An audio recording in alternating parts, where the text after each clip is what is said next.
Bonjour et bienvenue dans À l'air libre avec moi aujourd'hui Fabien Escalona. Bonjour Fabien. Salut Mathieu. Dans la deuxième partie d'À l'air libre, quel est ton programme aujourd'hui? Le second tour des élections municipales aura bien lieu. On a chroniqué dans l'émission déjà un entre-deux tours complètement atypique. On va chroniquer l'approche de ce second tour. On va aller à Bordeaux, on va aller à Lyon, à Marseille et on va s'intéresser aux stratégies un peu erratiques de la République en marche, mais qui penchent quand même beaucoup à droite. En début d'émission, nous reviendrons en images sur la grande manifestation contre les violences policières hier à Paris et dans d'autres villes de France, manifestation jeune et très politique. Nous irons à New York retrouver notre correspondant Alexis Buisson. C'est le 12e jour de protestation dans tout le pays depuis la mort de George Floyd à Minneapolis. Les manifestations donc continuent tandis que Donald Trump jette de l'huile sur le feu. Et pour commenter cette actualité aussi, nous rejoindrons Maurice Mitchell depuis San Diego en Californie. C'est une des figures du mouvement Black Lives Matter aux États-Unis. Avec lui, donc, notre entretien exclusif dans À l'air libre. Je vous rappelle les deux adresses où vous pouvez nous écrire, alairlibre@mediapart.fr pour vos témoignages, covid@mediapart.fr pour vos infos et documents d'intérêt général. À l'air libre, c'est parti.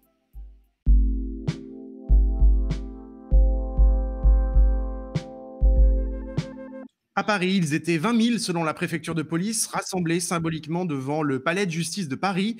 Ils ont aussi défilé à Lyon, à Lille, à Marseille, au total dans une dizaine de villes en France. La manifestation contre les violences policières à l'appel du comité Vérité et Justice pour Adama, dont nous recevions hier la figure de proue, Assa Traoré, avait été lancée il y a quelques jours seulement sur les réseaux sociaux et ce fut un vrai succès. Et pour y avoir été, je peux vous dire qu'à Paris, je peux vous dire qu'il y avait quelque chose d'un peu historique dans l'air. Sur Mediapart, nos journalistes Rachida El Azouzi et Khadija Zerouali, qui étaient elles aussi au cœur de la foule, nous ont rapporté ce qui s'est passé. Lisez absolument leur récit accompagné de photos sur Mediapart. On en voit quelques-unes s'afficher pendant que je parle.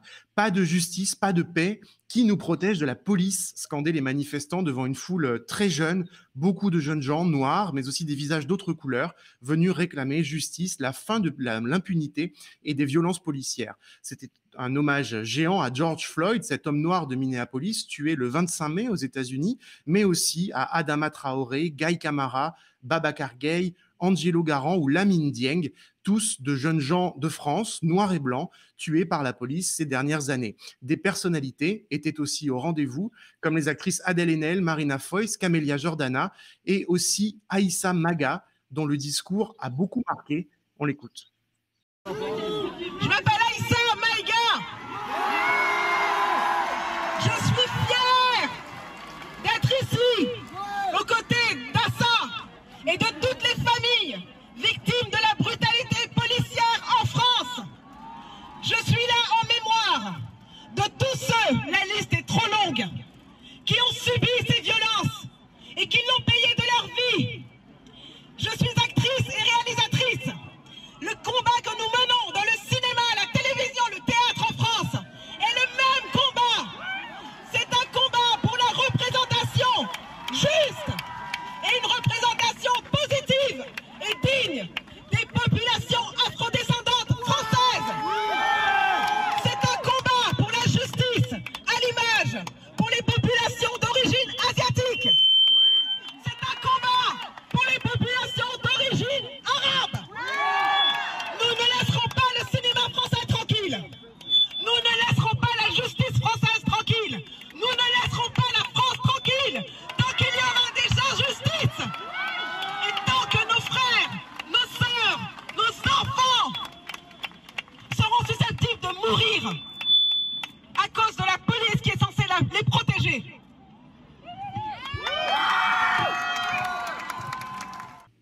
On le voit donc, cette foule nombreuse sur le pavé du palais de justice de Paris hier. Alexis Buisson, bonjour. Bonjour Mathieu, bonjour à tous. Bonjour, tu es notre correspondant aux États-Unis, précisément à New York, où tu vis.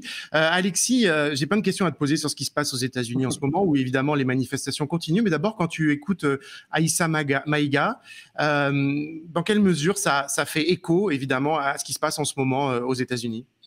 Ouais, c'est très intéressant. Je trouve qu'il y a beaucoup de similitudes hein, dans ce qui est dit, notamment le fait que la police est censée protéger les populations noires ou les populations dites de couleur, hein, comme on les appelle ici, et qu'en fait la police ne remplit pas ce rôle. Donc je sens la même frustration, et c'est même plus que de la frustration, c'est de la colère et une volonté de changer les choses hein, qu'on retrouve dans les cortèges à travers le pays aux États-Unis. Alors aux États-Unis, bien sûr, ce n'est pas la première fois qu'il y a des manifestations contre les violences policières. Hein. C'est quelque chose qui se produit depuis des décennies, voire des siècles. Mais là, on sent, peut-être comme en France, hein, j'ai un peu du mal à me rendre compte vu d'ici, mais qu'il y a vraiment un moment quelque chose de différent et un moment peut-être historique où ce ras-le-bol atteint des niveaux qu'il n'atteignait pas avant. Alors, après la mort de George Floyd à Minneapolis, le 25 mai, les manifestations, donc on l'a dit, continuent plus que jamais aux États-Unis. Ça fait maintenant une douzaine de jours. À New York, où tu te trouves, un couvre-feu a même été instauré. Est-ce que tu peux nous faire un point sur ce qui se passe à New York, peut-être dans d'autres villes du pays en ce moment? Oui, alors effectivement, il y a plusieurs couvre-feux qui ont été instaurés dans différentes villes. Dans certains États, il y a même la garde nationale, c'est une armée de réserve qui a été déployée pour contenir en quelque sorte les manifestations et surtout répondre aux échauffourées et aux situations de pillage, de cassage qui se produisent surtout la nuit en fait. Puisqu'effectivement, il faut bien voir qu'il y a deux situations différentes. Il y a des situations tendues bien sûr la journée, mais la nuit, eh bien certaines villes basculent dans des situations de violence où des manifestants sont blessés, des policiers aussi d'ailleurs, et donc il y a deux réalités bien différentes. Alors à New York, effectivement, il y a un couvre-feu qui a été instauré depuis quelques jours. Hein, à partir de 8 heures, tout le monde doit rester chez soi, sauf les travailleurs essentiels qui continuent à être actifs, hein, puisque je rappelle que nous sommes toujours ici à New York sous ordre de confinement et toujours dans une situation de pandémie. Alors cela n'empêche pas, à New York comme dans d'autres villes, des manifestations de se produire malgré les ordres de couvre-feu. Donc par exemple, il y a eu plusieurs milliers de personnes qui se sont rassemblées hier à Brooklyn, qui ont essayé de traverser le pont pour entrer dans Manhattan, mais qui ont été bloquées pendant plusieurs heures par les forces de l'ordre, hein, ce qui pouvait peut-être laisser penser à une situation qui pouvait dégénérer. Heureusement, il n'y a pas eu de problème. Et il semblerait, Mathieu, que hier soir ait été une soirée plutôt calme aux États-Unis après des soirées de violence et de situations d'émeute. Il semblerait que hier soir, un calme relatif en tout cas, soit revenu dans plusieurs grandes villes américaines. Alors justement, pour Mediapart, tu as suivi plusieurs de ces manifestations. Raconte-nous un peu, qui sont les gens qui viennent aux manifestations de la journée, qui viennent protester? Ouais, alors c'est très intéressant, Mathieu. Moi, je trouve qu'il y a, moi, ce qui me frappe déjà, c'est que similairement à ce que tu décrivais quand tu parlais des cortèges à Paris, il y a véritablement des couleurs de peau très différentes en fait. Il y a bien sûr une grande représentation afro-américaine. Il y a aussi beaucoup de blancs, beaucoup d'hispaniques, beaucoup d'asiatiques qui viennent dire non au racisme. Donc c'est véritablement un mouvement antiraciste avant d'être un mouvement multiculturel et antiraciste avant d'être un mouvement 100% afro-américain comme on a pu le voir en fait dans le passé aux États-Unis. Et Ouais. la deuxième chose qui me frappe, c'est la quantité de jeunes en fait, de jeunes blancs, de jeunes noirs qui se mobilisent et qui viennent dire non au racisme, qui viennent parler ouvertement de l'oppression, qui utilisent des termes comme l'oppression, comme l'esclavage, qui parlent des lois Jim Crow, hein, qui sont ces lois de ségrégation aux États-Unis, voire même de réparation. Les réparations, c'est cette forme de dédommagement hein, dont on parle pour compenser en quelque sorte des avantages liés à l'esclavage historiquement. Donc, il y a véritablement un mouvement de jeunes Américains de couleurs de peau différentes qui se mobilisent dans ces manifestations et qui reflètent plus généralement le regain d'activisme qu'on voit chez les jeunes Américains depuis l'élection de Donald Trump en 2016 sur des sujets très différents comme le climat, comme le contrôle des armes à feu et d'autres sujets, bien sûr. Alors Alexis, dans ces manifestations, tu as consacré un papier à ce sujet ce matin sur Mediapart. Il y a un mot d'ordre qui revient.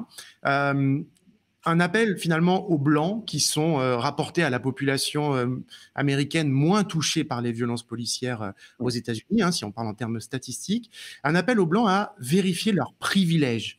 On entend aussi d'ailleurs cette revendication en France de plus en plus. Est-ce que tu peux nous expliquer, c'est un peu long à expliquer, mais est-ce que tu peux nous expliquer un peu de quoi il s'agit? C'est-à-dire c'est une sorte de responsabilité qui est demandée aux Blancs d'être peut-être plus conscients qu'ils ne le sont aujourd'hui du racisme. Oui, alors le terme qui est utilisé ici, c'est le concept de white privilege, en fait, qui est un concept qui est né dans les années 80. Le privilège blanc, c'est quelque chose finalement d'assez simple qui dit que finalement, par notre couleur de peau, les blancs viennent avec des avantages, des privilèges en fait, et traversent la vie en quelque sorte avec des privilèges que les populations noires, hispaniques et les non-blancs en général n'ont pas. Donc effectivement, alors ça peut passer par ça se manifeste de plusieurs manières, dont effectivement le fait que la police ne traite pas les blancs de la même manière que les noirs, par exemple. Et c'est très clair dans les manifestations où on a plusieurs militants noirs qui appellent les blancs à véritablement prendre conscience de ce privilège. On a aussi des blancs qui disent clairement qu'ils sont privilégiés et qui essayent d'utiliser leurs privilèges pour servir la communauté noire, que ce soit par exemple en se mobilisant pour aller voter, en faisant des donations d'argent ou en utilisant tout simplement leur plateforme sur les réseaux sociaux pour parler du privilège blanc et pour lutter contre le racisme. Et d'ailleurs, ça se manifeste de manière très concrète dans les cortèges puisque souvent les manifestants noirs, en tout cas à New York, et j'imagine que ça se passe dans d'autres lieux aux États-Unis, demandent, quand la police se rapproche d'eux, demandent aux manifestants blancs de se mettre à l'avant et de faire à l'avant du cortège et de faire en quelque sorte barrière, de faire tampon avec les forces de l'ordre. C'est quelque chose qu'on a vu aussi à Washington quand il y a quelques jours, un noir et une blanche s'était présenté tout seul devant la police aux abords de la Maison Blanche et la manifestante blanche s'était mise devant le manifestant noir quand la police s'était approchée pour les interpeller. Avec cette idée donc que la police en effet structurellement a plus tendance à cibler quelqu'un qui est noir, même si évidemment des blancs sont aussi victimes de violences policières, mais encore une fois, statistiquement, c'est moins le cas. Alexis, parlons maintenant du président Donald Trump, hein, l'éléphant dans la pièce, comme on dit aux États-Unis. Il y a des manifestations continues autour de la Maison-Blanche depuis ce week-end. Le président américain s'est même réfugié vendredi soir brièvement dans un bunker spécial sous la présidence. C'est pas exactement anodin, ça n'arrive pas très souvent.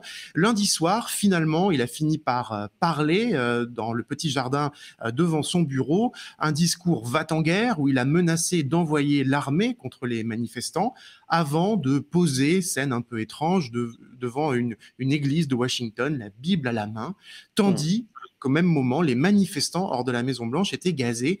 Que s'est-il passé à ce moment-là et que veut dire cette scène un petit peu étrange ?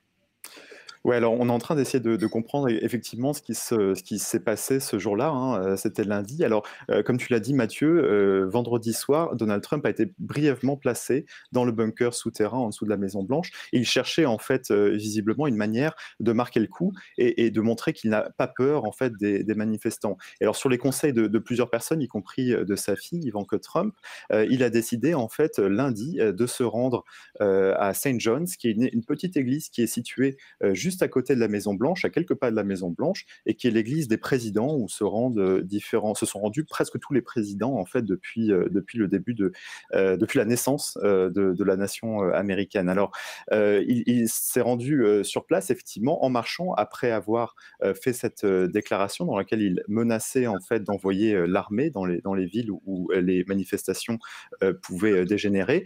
Et donc, pour arriver sur place, il devait effectivement traverser un petit groupe de manifestants qui s'étaient réunis de manière très pacifique et ils ont, semble-t-il, été gazés avec du gaz lacrymogène, il semblerait, et puis peut-être d'autres formes de gaz irritant. Alors, il s'est effectivement présenté devant cette église, après sans prier, en sortant une Bible, ou plutôt en brandissant une Bible que Ivanka Trump avait dans son sac apparemment. Et là, ça a provoqué un tollé, notamment de la part des responsables de l'église qui ont dénoncé cette photo-op, hein, comme ils disent, qui ne comprennent pas comment le président peut envoyer un message comme cela, un message de conciliateur en tout cas, hein, c'est ce que Donald Trump a essayé de faire en se rendant sur place, tout en gazant effectivement ce groupe de manifestants quelques minutes auparavant.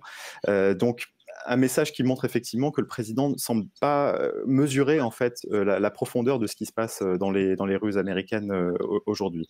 En ce moment, il veut se faire passer pour le président de la loi et l'ordre. Je l'ai dit, il n'hésite pas à dire je vais envoyer l'armée si nécessaire. La présidentielle arrive très vite, hein, le 3 novembre prochain. Est-ce que, à ton avis, il est en train de marquer des points ou d'en perdre en ce moment?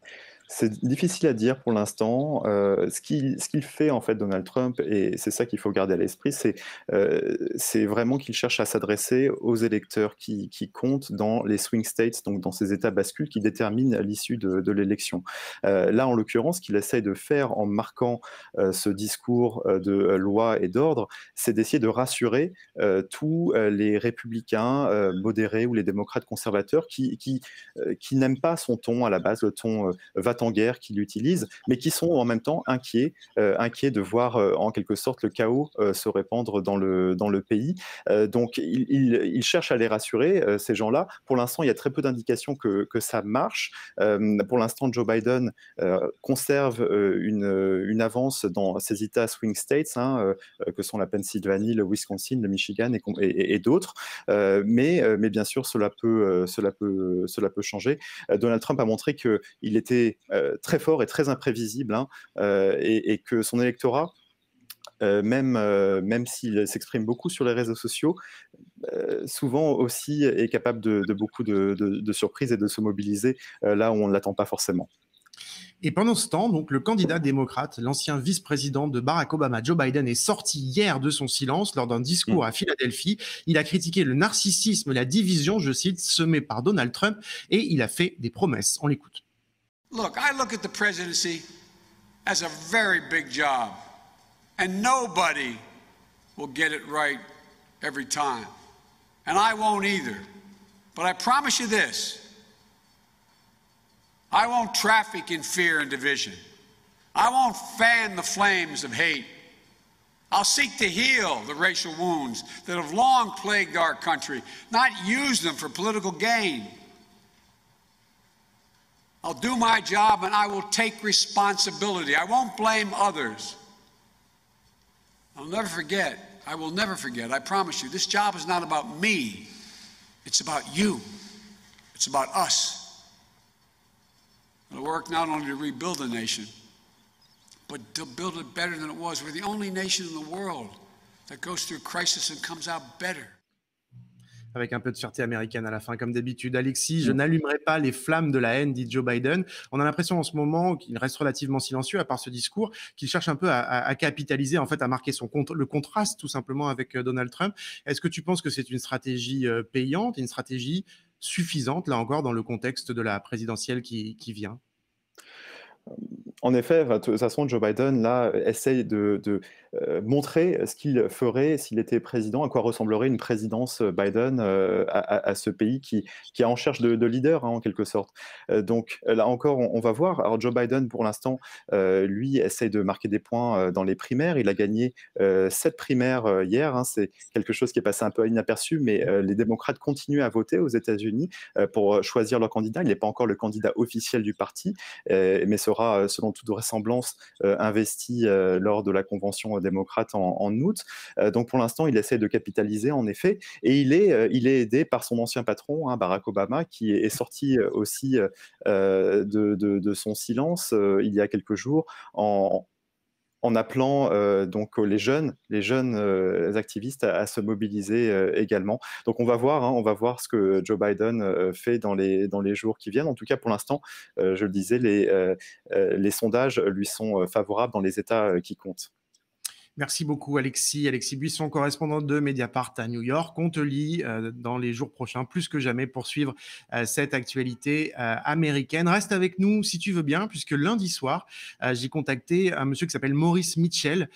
C'est un leader du mouvement Black Lives Matter. Il était présent sur toutes les mobilisations ces dernières années, notamment à Ferguson, dans le Missouri, en 2014, où il y a eu des émeutes très importantes après la mort par l'assassinat par la police d'un jeune garçon de 18 ans. Il est aujourd'hui directeur d'un parti de gauche qui s'appelle le Working Families Party. Je l'ai contacté pour parler avec lui de ces manifestations, de ce qu'elles signifient, du cours qu'elles peuvent prendre. Je l'ai joint à San Diego, en Californie, où il vit.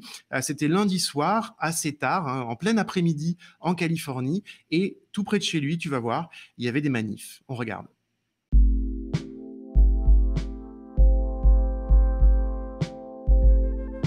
Wow. Was that? Yeah. Right now. Yeah. Tell me about that. Right now, broad daylight, downtown San Diego. I have never seen this amount of police ever. It's like a dystopian reality right now. Okay. So yeah, I mean, this is happening everywhere. The curfews.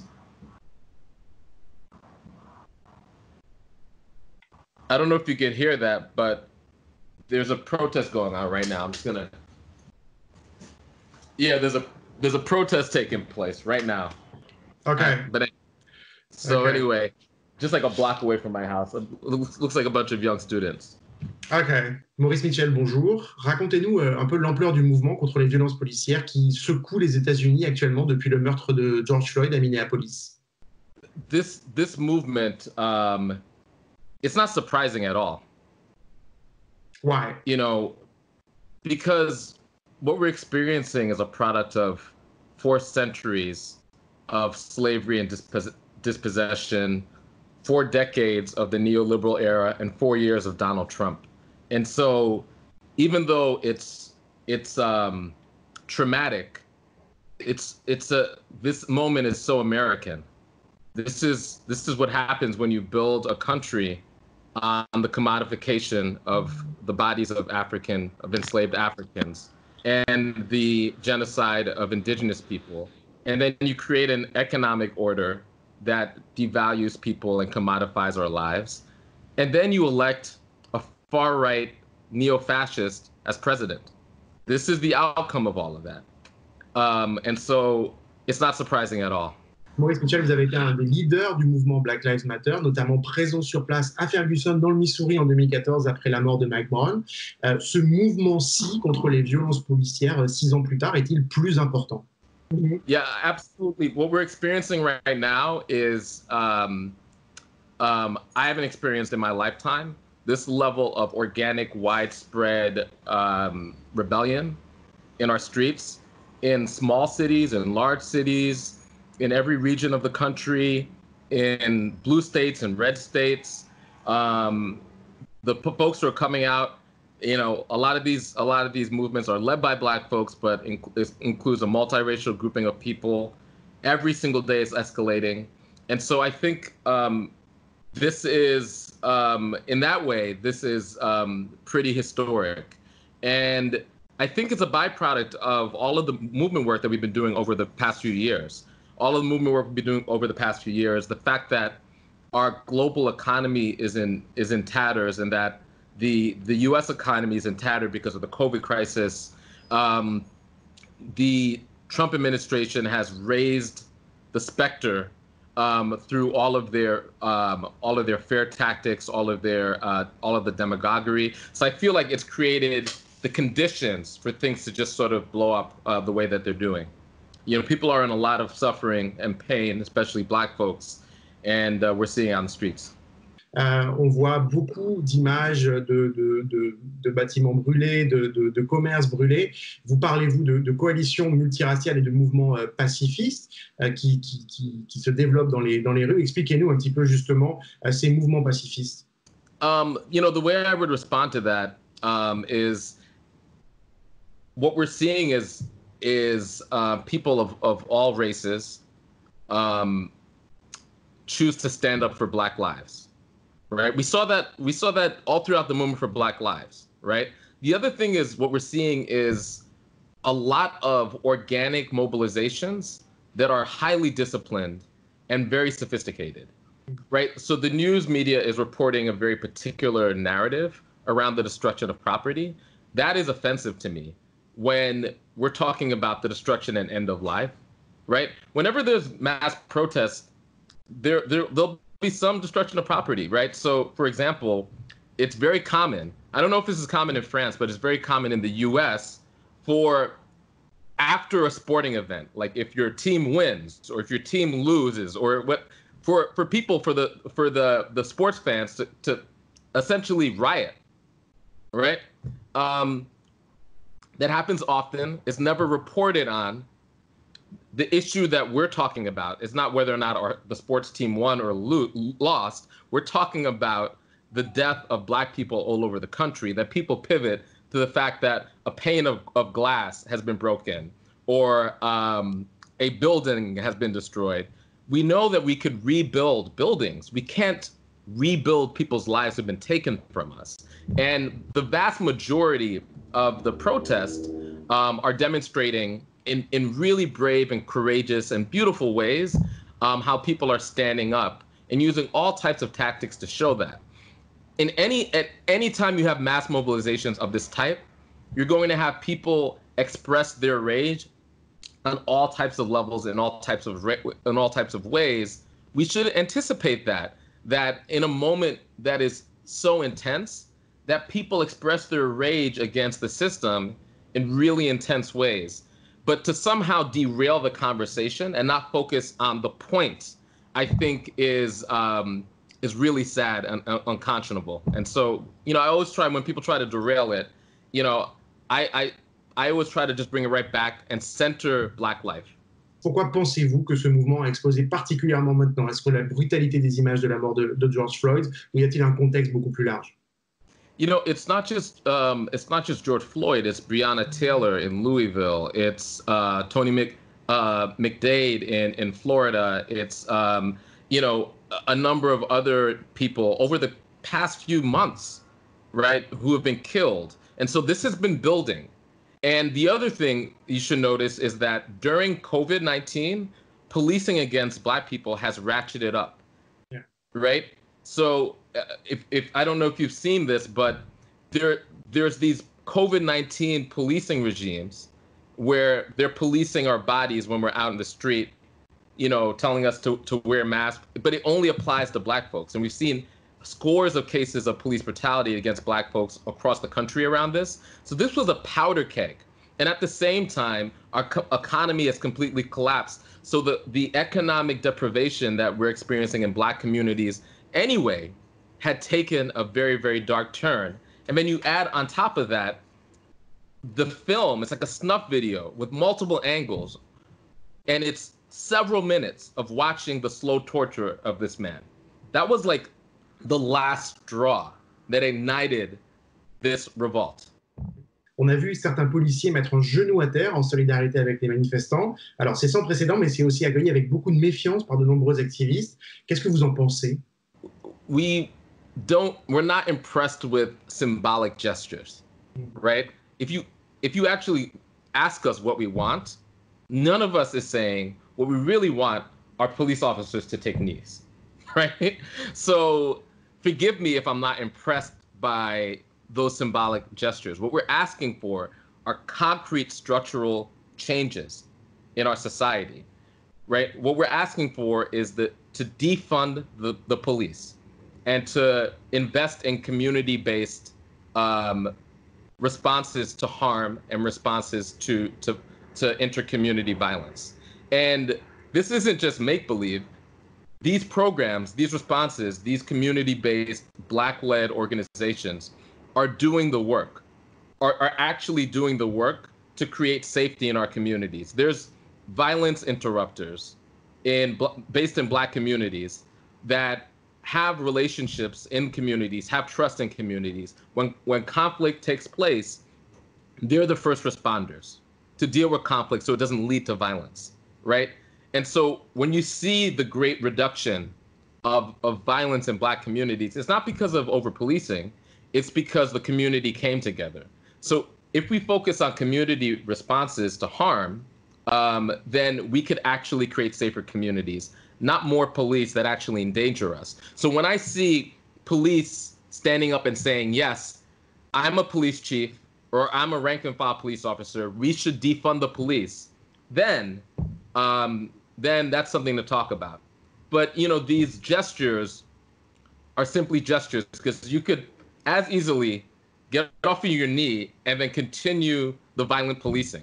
So that's how I respond to that. The gestures, okay, show me how that gesture relates to you aligning with a political position that draws down the footprint of the police, defunds the police, and invests in community solutions, and then we can have a conversation. Avez-vous le sentiment qu'on a un mouvement ici qui va durer? Absolutely. People thought that the movement for Black Lives would be a moment, and over several years, the movement for Black Lives is still strong. And so I think my comrades in the movement for Black Lives have demonstrated that what we're committed to is the long arc. And this is an opportunity to bring many, many people on board in that journey. So we're looking forward to not just tactics or events or mobilizations. We're looking towards the deep structural change of our economy and our democracy and our society. Comment maintenant poursuivre cette mobilisation et l'organiser alors que l'élection présidentielle arrive, une élection présidentielle cruciale le 3 novembre? Sure. So I believe that all tactics should be used and that there's people in many different lanes. So we need to continue to protest, and we need to vote, and we need to organize, and we need to create art, and and so Trump is on the ballot, but it's not just Trump. It's your local district attorney. It's your city council people who vote for these police budgets. It's your mayor who hires and fires the police chief, right? We have an opportunity in November to vote them out or to support the people who are brave enough to challenge corrupt and racist policing. Pensez que Donald Trump peut être réélu le 3 novembre? Et si c'est le cas, que se passera-t-il aux États-Unis? I think it's a fundamental error to ever take your political opponents for granted or to not respect the power of the bases of your political opponents. So absolutely, Trump can be reelected. And it's our duty to organize a working class alignment of forces all across this country in order to make sure that he doesn't do that, to ensure that he doesn't do that. However,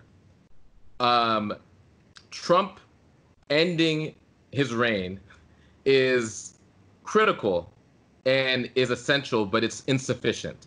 There's so much more work we have to do after Election Day. So if Trump wins, if he loses, we still have so much movement work to do, because you have to understand that if Trump loses, that means he loses to Joe Biden. And Joe Biden has had, around criminal justice, has had a very mixed record around criminal justice, including being one of the main authors of the '94 crime bill, which has led to, is one of the main drivers of mass incarceration. So I say that to say, a lot of people want easy fixes. Like, all we have to do is get rid of Trump and then we could go back to normal. No, actually, our job is to get rid of Trump and all the little Trumps under him on the state and local level. And then our work is to mobilize enough forces the days after Election Day to build a mass movement. And we'll need that mass movement more than ever if Trump becomes president again, right? And we'll need to engage in the politics and the tactics of ungovernability if we have another neo-fascist regime of Trump. We're going to have to really be strategic and thoughtful and figure out how we love on each other and how we mobilize and organize together in order to ensure that Trump we won't allow that his most violent fascist impulses to harm our people.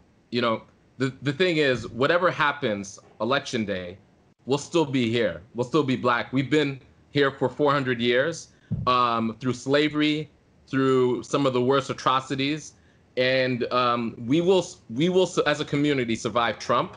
It's our duty to end his presidency in November, but whatever happens, again, like I said, we're committed to the transformation that doesn't happen over years or months, that happens over generations. Thank you, Maurice Mitchell. Merci beaucoup, Maurice Mitchell. Bonne journée. Thank you.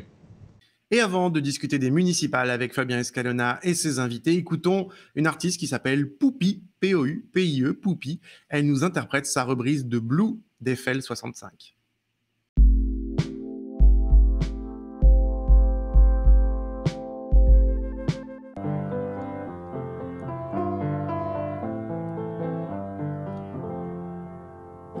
Yo, listen now, here's the story about a little guy living in a blue world, and all day and all night everything he sees is just blue, like him, inside and outside. Blue, his house with a blue little window and a blue Corvette, and everything he sees is blue, and he ain't got nobody to listen.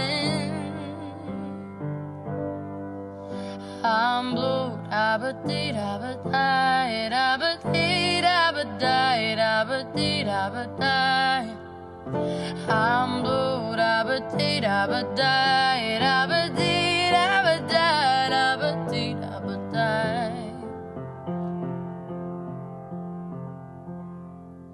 I have a blue house with a blue window. Blue is the color of all that I wear. Yeah, blue all the trees and all these trees are too. I have a girlfriend and she is so blue. Blue all the people here that walk around. I have a girlfriend, I take her outside. Blue are the thing I see and what I think. Blue are the feelings that live inside me. Yeah, I'm blue, da-ba-dee-da-ba-die, da-ba-dee-da-ba-die, da-ba-dee-da-ba-die. I'm blue, da-ba-dee-da-ba-die, da-ba-dee-da-ba-die, da-ba-dee-da-ba-die.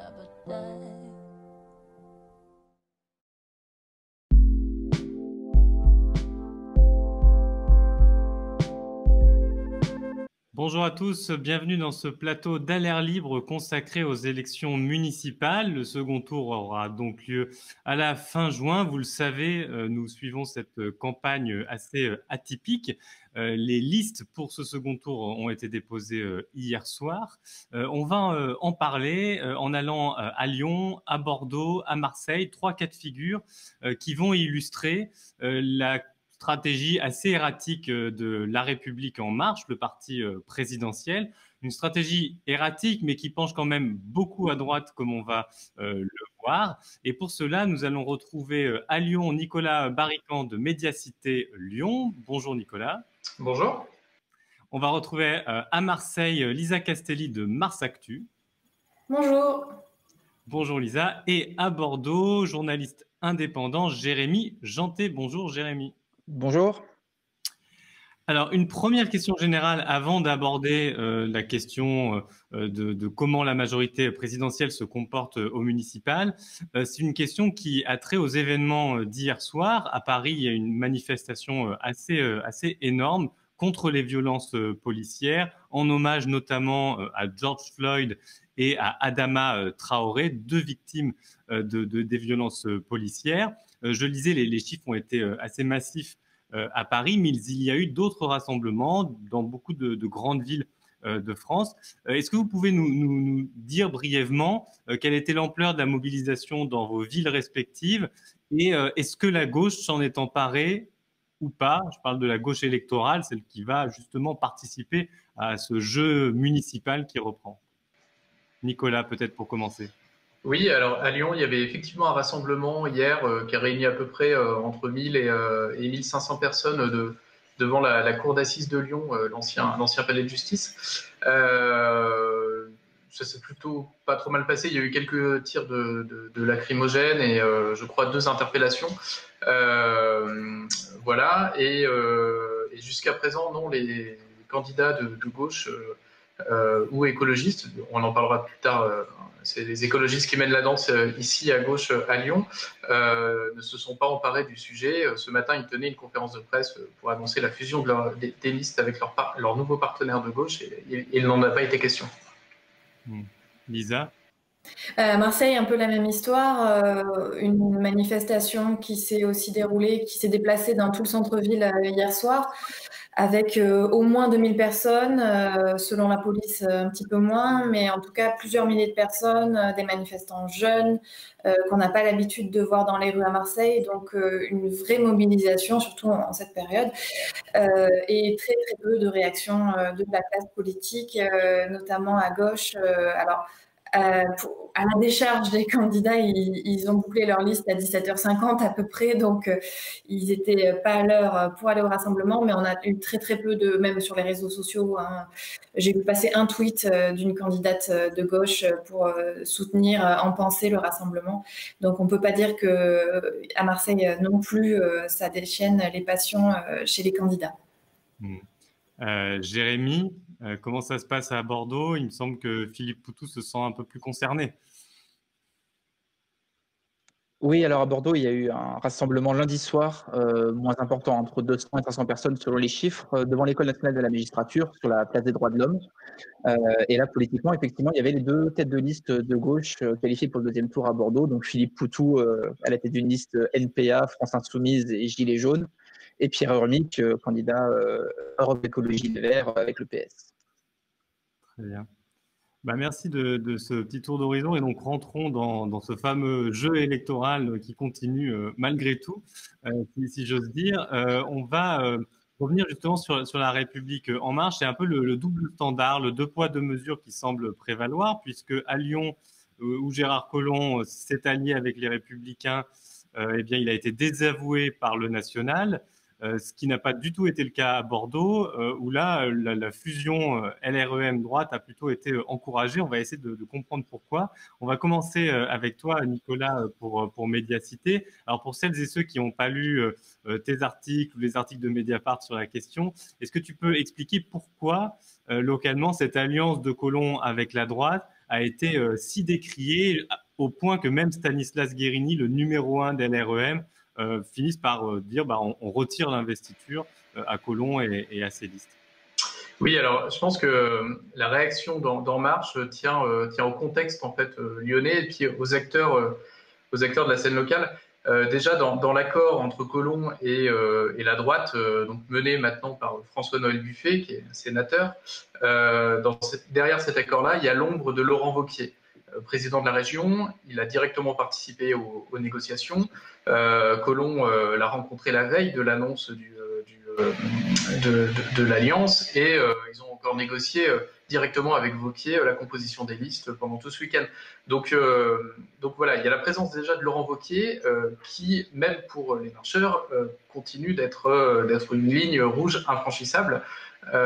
Et de jouer le rôle d'épouvantail, quoi. Donc, ça, c'est un premier point. Et puis, il y a un autre personnage dans cette histoire-là, c'est Étienne Blanc, qui était le candidat des Républicains pour la ville de Lyon, parce que vous savez qu'à Lyon, il y a 2 élections, on vote pour la métropole et pour la ville.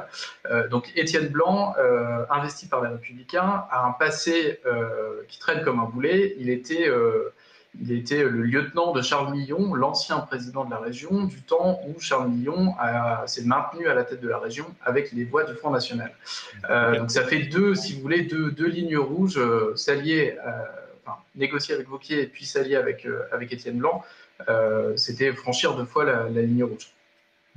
Alors, Jérémy, à Bordeaux, c'est l'inverse, hein, puisque au plus haut niveau, dit-on, l'entente entre Thomas Cazenave, donc le candidat République En Marche, Nicolas Florian, qui est candidat républicain, a été encouragé. Pourtant, ça partait pas sur des bases extraordinaires. On va regarder ensemble un petit extrait vidéo qui date de la campagne du premier tour, où Cazenave disait pique-pendre son adversaire de droite. Non, Nicolas Florian ne partage pas. Il nous a d'ailleurs combattu aux législatives. Il nous a combattu aux législatives en 2017. Il était candidat avec LR contre La République En Marche. Il ne partage pas non plus le projet européen que nous avons défendu avec Renaissance. Et aujourd'hui, il est membre LR, un parti d'opposition. Donc, au-delà des mots et de la président-compatibilité que j'ai entendu sur votre plateau, il faut regarder les faits. Donc aujourd'hui, on ne se rejoint pas déjà sur les convictions et les valeurs. Donc vous êtes en train de me dire que s'il n'était pas LR, ça changerait tout? Je suis en train de vous dire qu'aujourd'hui, il est LR. Aujourd'hui, donc dites-moi, s'il n'était pas LR, ça changerait tout. Je dis qu'aujourd'hui, il n'est pas LR. Aujourd'hui, il n'a pas soutenu notre projet européen. Aujourd'hui, il nous a combattu et il a combattu le projet que met en œuvre au quotidien Édouard Philippe. Et donc, il ne faut pas raconter d'histoire aux électeurs. C'est un adversaire pour vous? Bien sûr que c'est un adversaire. C'est un adversaire sur le plan politique, sur le plan des valeurs, mais également sur le fond, sur le projet. Alors Jérémy, une vraie différence sur le fond. Est-ce que c'est parce qu'il a réussi à se vendre très cher que Thomas Cazenave a surmonté ses préventions à l'égard de Florian Louis? De Nicolas Florian, le maire de Bordeaux. Pardon, mais non, oui, effectivement, il s'est bien vendu, mais la situation, elle est aussi... alors, il présente aujourd'hui, le rapport, il le présentait ce matin, il disait que effectivement, tout a changé du fait de la crise sanitaire et maintenant économique et sociale du Covid-19. Mais ça va au-delà de ça, c'est surtout qu'il y avait un vrai risque de faire basculer la ville à gauche, puisqu'il y avait 96 voix d'écart entre Nicolas Florian et Pierre Remic, le candidat écologiste au premier tour. Et surtout, la situation à Bordeaux, elle est un petit peu particulière, parce que la mairie, actuellement, elle est composée par une alliance, les Républicains et avec le MoDem. Et c'est vrai que déjà, il faut remonter en arrière. À le moment où La République En Marche a monté une candidature avec Thomas Cazenave à l'automne dernier, ça avait fait grincer des dents, notamment avec François Bayrou, qui avait tapé du poing sur la table auprès d'Édouard Philippe. Et aujourd'hui, c'est surtout un rassemblement de personnes qui étaient vouées à s'allier, parce qu'on voyait mal comment, de Paris, on allait laisser un candidat à La République En Marche prendre le risque de faire perdre Bordeaux. Donc voilà, la base, elle est partie de ça, d'un rassemblement assez naturel et surtout de ne pas prendre un risque démesuré et inutile. Et après, effectivement, Thomas Cazenave s'est plutôt bien vendu parce qu'il récupère 13 places en position éligible sur la liste de Nicolas Florian. Lui-même partirait en 3e position. Il devrait récupérer un poste d'adjoint à Bordeaux et un poste de vice-président à la métropole. Donc c'est un accord au final assez naturel entre les deux. Alors une question pour tous les deux, je réagis à ce que tu disais, puisque un adjoint de Nicolas Florian a déclaré au journal 20 minutes qu'il pouvait croire un seul instant que le gouvernement, que le président allait faire élire une coalition socialo-écolo-communiste à Bordeaux. On a l'impression d'entendre le vocabulaire des socialo-communistes de 1981, sauf que là, il y a les écolos dans l'équation, puisque à Lyon, Collomb et LR ont invoqué un front républicain contre les écolos. D'habitude, on emploie cette expression contre l'extrême droite. Donc pour tous les deux, pour La République En Marche, donc on croyait qu'il fallait make the planet great again, comme disait Macron, mais visiblement pas avec les Verts en aucun cas. Peut-être Nicolas, un commentaire sur ce front anti-écolo. Oui, c'est sûr, c'est un argument, c'est un des principaux arguments avancés pour justifier cette alliance. C'est le péril vert. Alors c'est pas les chars rouges, mais je sais pas, c'est les hordes de vélos qui vont envahir Bellecour et la rue de la République. Donc effectivement, alors c'est d'autant plus paradoxal que les écologistes d'Europe Écologie Les Verts sont dans la majorité sortante, mise en place par Gérard Collomb en 2014. Ils participent encore à l'exécutif du Grand Lyon. Alors certes, Gérard Collomb n'est plus président de la métropole, mais c'est bien lui qui s'est reposé en partie sur ses alliés verts pendant toutes ces années. Donc c'est assez cocasse et paradoxal. Et puis deuxième point à souligner, c'est que depuis le début de la campagne, tous les candidats ont rivalisé en greenwashing. C'était à celui qui était le plus écologiste. Et là, d'un seul coup, ceux qui incarnent finalement le mieux l'écologie devraient être des repoussoirs, quoi. Jérémy, c'est aussi le cas, en dehors de cet adjoint que je citais, le côté péril vert est aussi mis en avant, ou est-ce qu'il y a aussi la figure de Poutou, qui est quand même inscrit à l'extrême gauche, qui galvanise les plus conservateurs? La figure de Poutou, pas tellement, parce qu'au final, Poutou, c'est plus un problème pour Pierre Urmic, parce que Poutou avait fini avec 11% au premier tour. Donc aujourd'hui, s'il se maintient à ce niveau-là, il peut espérer 2 à 3 sièges. C'est d'ailleurs ce que pouvait espérer Thomas Cazenave aussi avant qu'il négocie avec Nicolas Florian. Donc c'est une opération de tout bénéfice pour lui. Ils pourront même créer un groupe au sein du conseil municipal. Ils seront présents en quantité, La République En Marche, au conseil municipal à Bordeaux, ce qui n'était pas gagné d'avance. Ouais. Non, aujourd'hui, effectivement, il y a une alliance qui est faite pour gagner la mairie à Bordeaux et pour continuer à mener des politiques. Alors, on voit effectivement qu'il y a des inflexions pour mener des politiques écologiques parce que à Bordeaux, notamment chaque été, ça va prendre des proportions assez grandes avec de gros problèmes avec les îlots de chaleur, une ville qui est bâtie en pierre et qui est assez étouffante pendant l'été. Donc, tout le monde rivalise d'idées écologiques, mais effectivement, il faut faire barrage à ceux qui sont censés les incarner. Et au final, ce qu'on voit surtout, c'est que le nouveau monde de La République En Marche, il se traduit en tout cas à Bordeaux par des alliances pour aboutir à un duel gauche-droite. Donc, on n'a pas tant évolué que ça finalement. Lisa Castelli, je me tourne vers l'actualité à Marseille, où là, on a un cas de figure assez différent, assez complexe également, puisque comme à Lyon, hein, on vote aussi par arrondissement. Alors, je renvoie à Marsactu pour le détail de cette situation. Un duel, 4 triangulaires, 3 quadrangulaires. Avant de parler également des écolos et de la gauche en général, comment s'est comportée La République En Marche à Marseille, sachant qu'ils étaient à un niveau beaucoup plus bas que Bordeaux et Lyon selon les arrondissements. Mais disons que là où il y avait des possibilités soit de maintien, soit de fusion, comment est-ce qu'ils se sont comportés vu d'un œil pas du tout spécialiste de politique locale, on a l'impression quelque chose de très éclaté.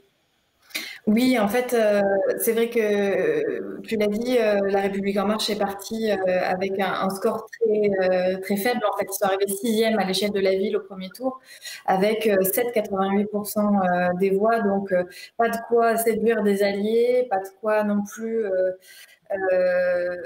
se maintenir dans beaucoup de secteurs. En fait, il y avait juste un secteur sur les 8 secteurs de la ville où La République En Marche pouvait se maintenir. Donc, partant de là, il y a eu une vraie scission en interne parmi les marcheurs, et avec à Marseille une base de militants marcheurs qui quand même venaient plutôt de la gauche historiquement. Ce qui a fait que les négociations, même si le candidat tête de liste pour la ville, Yvon Berland, avait lui une sensibilité plutôt d'homme de droite, il est proche du maire sortant, Jean-Claude Gaudin, il est proche de Martine Vassal, la candidate de la droite aussi, mais sa base le tirait sur la gauche, donc jusqu'à lundi soir, même mardi, en fait, Yvon Berland maintenait qu'il négociait avec tout le monde, donc ça n'aidait pas pour y voir clair. Au final, ce qui se passe, c'est que là, ils ont choisi plus ou moins de ne pas choisir entre gauche et droite, puisque dans le seul secteur où l'AREM pouvait se maintenir, celui où était candidat Yvon Berland décide de se maintenir. Et en faisant ça, en même temps, il participe au jeu local de façon assez forte, puisqu'il se présente et maintient sa candidature face à Martine Vassal, qui est la candidate pour la ville de la droite. Donc peut-être que son maintien peut, selon le cas de figure, c'est très hypothétique bien sûr, mais faire échouer la candidate de la droite dans le secteur historique de la droite. Donc on a quand même une prise de position qui à la fois est un non-choix et en même temps une mise en difficulté de la droite. Et puis, seul autre secteur où il y a un rapprochement, enfin, où il y a des candidats à la reine qui seront présents au second tour, c'est le secteur des 2e et 3e arrondissements, très paupérisés, en centre-ville, où là, alliance inédite, c'est ni la gauche ni la droite non plus. On a 3 colistiers de la reine, enfin la tête de liste et 2 colistiers, je crois, ou 3, qui décident de partir avec Lisette Nardussi, qui, elle, était membre de la majorité sortante Gaudin, ex-socialiste, proche de Jean-Noël Guérini, le sulfureux ancien président du département, et qui, elle, partait, Lisette Nardussi, avec Bruno Gilles, candidat dissident à droite. Donc, pour vous, c'est certainement très, très compliqué à comprendre de l'extérieur, mais voilà, la reine décide de s'allier avec le dissident à droite, pour faire court. D'accord. Et si je me trompe pas, dans les 4e et 5e arrondissements, il y a aussi un candidat marcheur qui, lui, a soutenu l'opposante à Vassal, la principale candidate de droite. Il a décidé de soutenir Madame Rubirola, qui se présente au nom de la gauche. C'est Mathieu Graplou qui, lui, est macroniste de la première heure, mais pas forcément militant politique. C'est un influenceur local, en fait, spécialiste des questions d'urbanisme, et qui, lui, a très tôt dit qu'il était pour un rapprochement avec la gauche pour en finir avec la majorité actuelle de Jean-Claude Gaudin, qui est quand même en place depuis 1995. Donc lui, il s'est positionné très tôt pour militer pour l'alternance. En revanche, il n'a pas pu être intégré sur les listes du Printemps marseillais, qui est la liste à gauche.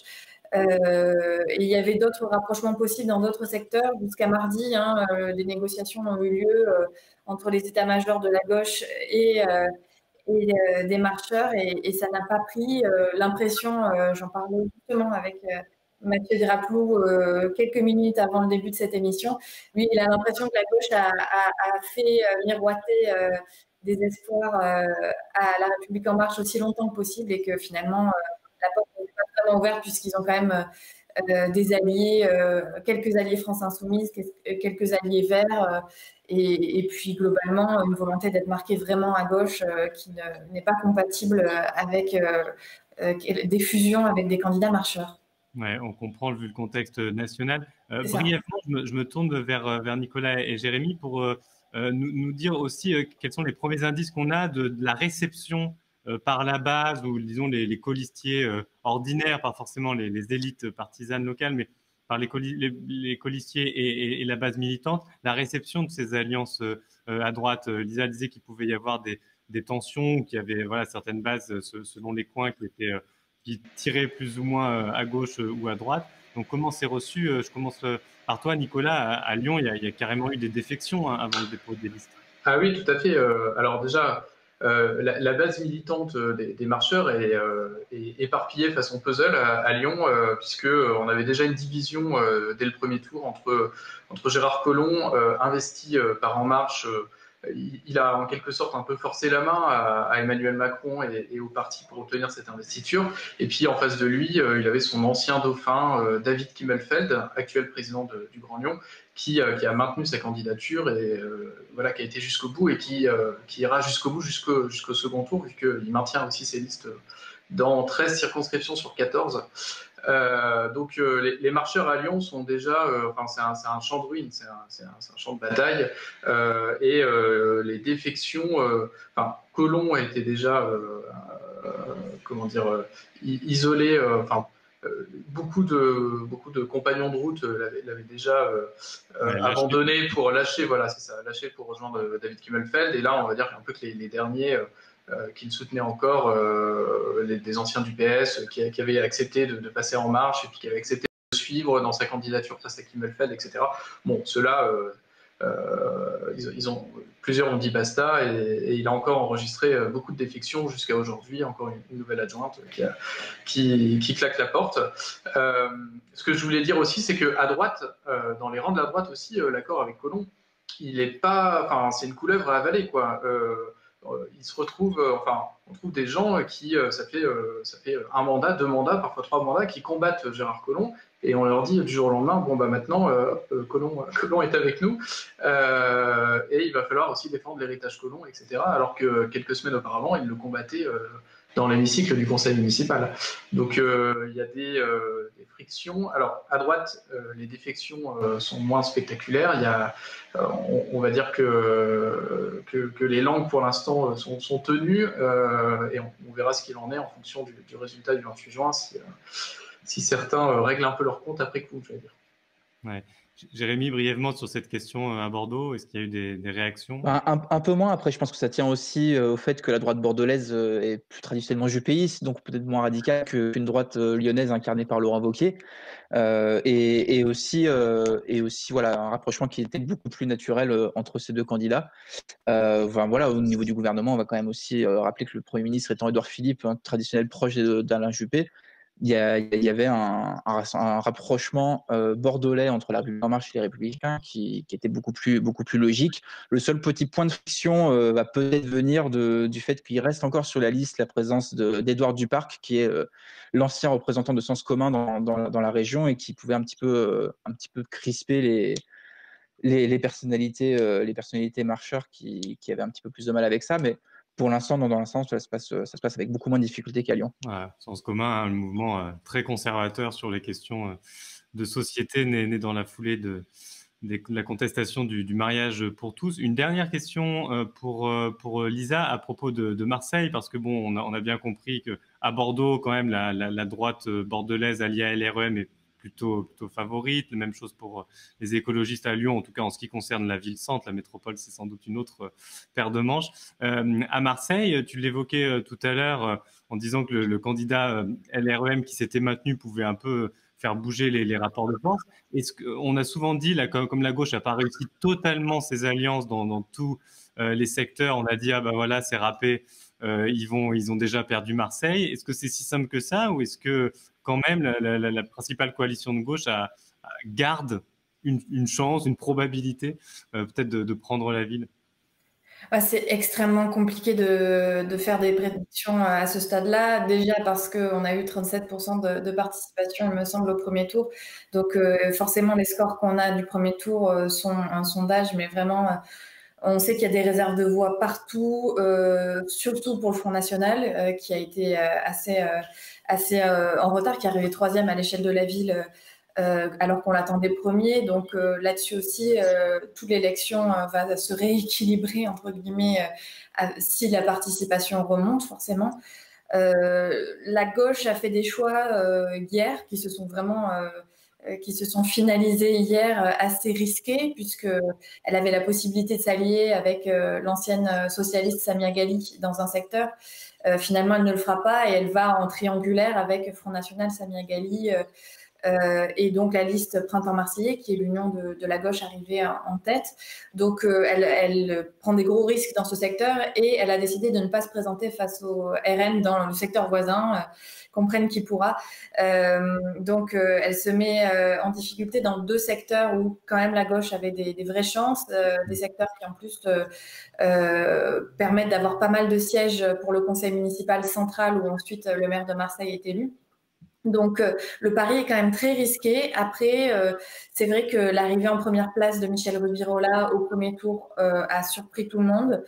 Le Printemps Marseillais a la sensation d'être lisible dans sa démarche, d'une gauche renouvelée, qui ne soit pas l'ancienne gauche socialiste qu'on a pu connaître à Marseille il y a encore quelques années. Un rassemblement avec les écolos qui a été finalisé aussi.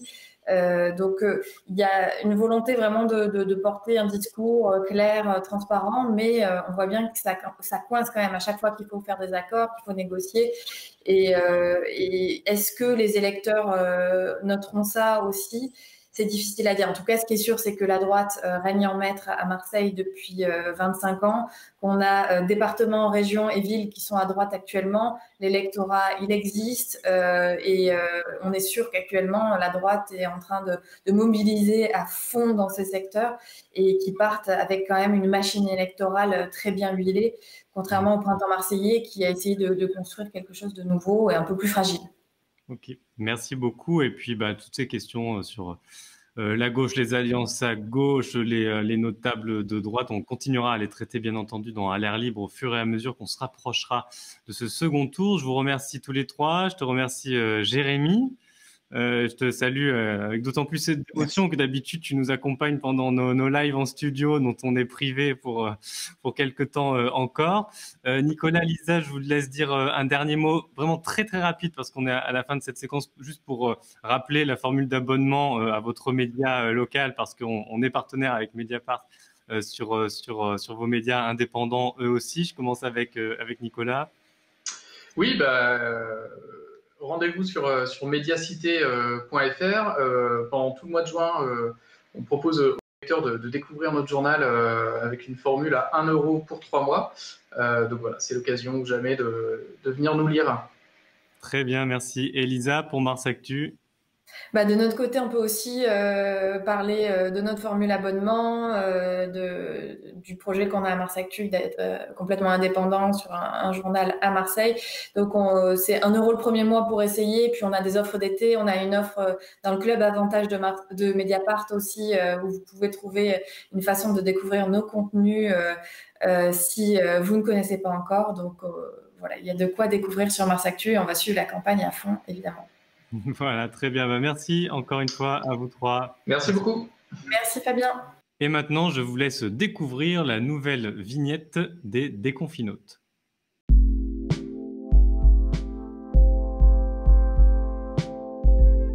Tu m'entends? Ouais, je pensais à un truc, faudrait qu'on parle des municipales. Des piscines municipales? Mais non, les élections municipales, Buzyn, Colomb, les inimitiés. D'ailleurs, t'as vu, Najat Vallaud-Belkacem, elle est un peu triste que la vie politique de Colomb se termine comme ça. Mais tout le monde s'en branle. Lis sur mes lèvres. Tout le monde s'en branle. Mais les élections, c'est quand même... non, les gens, je suis sûr qu'ils préféraient qu'on parle des piscines municipales.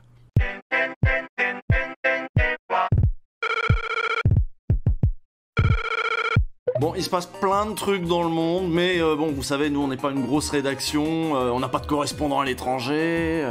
Moi j'avais un correspondant allemand au collège. Voilà, bon, ça va pas nous aider, donc nous on est plutôt sur l'actu locale du déconfinement, quand on est sur le terrain. Ouais, Hanouna, Bigard, Bourdin, le vrai peuple quoi. Et le vrai peuple, il est de retour dans les bars et sur les terrasses des cafés. Quand la météo radieuse s'invite pour ce premier café en terrasse depuis 2 mois et demi. Grand Place de Lille, ce matin, le cœur de la ville bat à nouveau. Putain, c'est beau ça. Le cœur de la ville bat à nouveau. Ouais, c'est beau comme du Benoît Hamon. Les livreurs livrent et les serveurs servent. Les restaurants restaurent, les VG végètent, les poivreaux poivrotent, tout est rentré dans l'ordre, ça fait du bien. On peut de nouveau montrer au monde notre meilleur visage, celui de la fête et de la convivialité. Pendant de longues semaines, ce petit noir en terrasse, les clients l'ont espéré, en ont rêvé, alors cette première gorgée de café a une saveur bien particulière. Elle a le goût de la liberté retrouvée pour le peuple de France. Non mais calme-toi De Gaulle, c'est juste un café hein. Premier café qui rend même le Lillois philosophe. Voilà, je m'attends au pire. Quoi, les Lillois ils sont pas philosophes? Et c'est qui a dit quand c'est flou c'est qu'il y a un loup? C'est pas lillois ça peut-être comme philosophie? Non mais vas-y, balance-le ton philosophe lillois. Ça redevient un petit bonheur. Donc c'est pas de l'ordre du manque. C'est plutôt un bonheur supplémentaire. Attraper les petits bonheurs au vol. Exactement. Et je pense qu'on a intérêt. C'est beau ça, attraper les petits bonheurs au vol. Ah, peut-être le prochain slogan de Benoît Hamon, hein. En tout cas j'aime beaucoup. Ah, il fallait lire cette tribune, la tribune à Jackie, qui disait dès le 23 mai que le vrai déconfinement il passerait par le bistrot. Ouais. Cette convivialité-là ne se commande pas sur internet, ne se livre pas à domicile, ne s'emporte pas dans un sac en papier, ne se réchauffe pas au micro-ondes, elle s'épanouit dans l'assiette, où l'on fait beaucoup plus que manger, on y tutoie le destin des autres. Benoît Hamon 2022, tutoyer le destin des autres. Le vrai déconfinement sera quand nous pourrons toutes et tous aller prendre de nouveau notre café du matin au comptoir, sans crainte ni danger, et pour ce faire, la solidarité devrait être non négociable, car le lien social n'a pas de prix. Le lien social n'a pas de prix, votez Benoît Hamon. Non mais tu prends ça au sérieux, putain, c'est quand même le cœur de la France qui... Oui, quelque part oui. D'ailleurs, il y en a qui avaient pas attendu le 2 juin, hein. Même avant, on servait quand même un peu les clients, au café Léopard par exemple. Je vais te prendre un café s'il te plaît. Ouais, je te fais ça, Mauricio, ça marche. Café. Parce que tu passes à la télé, tu prends un café. Dans ce bistrot parisien, on n'a pas perdu sa gouaille. Serve-lui une bière, s'il te plaît. Non, mais donne-lui une bière.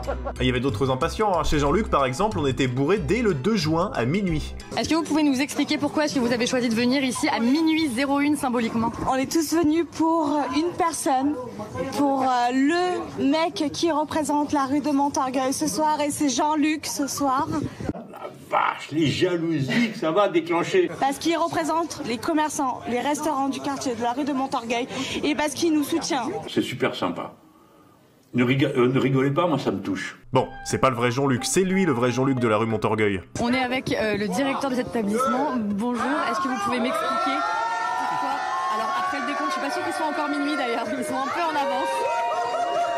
Alors là, à mon avis, ils ont plus qu'une minute d'avance en termes d'alcool. On les félicite pas, hein. C'est pas joli ça, Jean-Luc. Est-ce que j'avais bu? Non, pas à cette heure-là, hein. Bon, d'accord.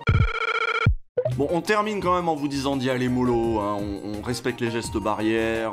On essaye aussi de respecter les électeurs de Benoît Hamon. Non, parce qu'Antoine ricane. On se retrouve vendredi pour le prochain Déconfinote. Prenez soin de vous. Salut. Voilà, à l'air libre numéro 52, c'est terminé. Merci Fabien.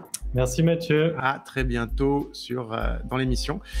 Pour nous écrire, à l'airlibre@mediapart.fr pour vos témoignages. Abonnez-vous si vous pouvez à Mediapart. Vous le savez, le site ne vous informe que grâce aux abonnements. Bonne soirée.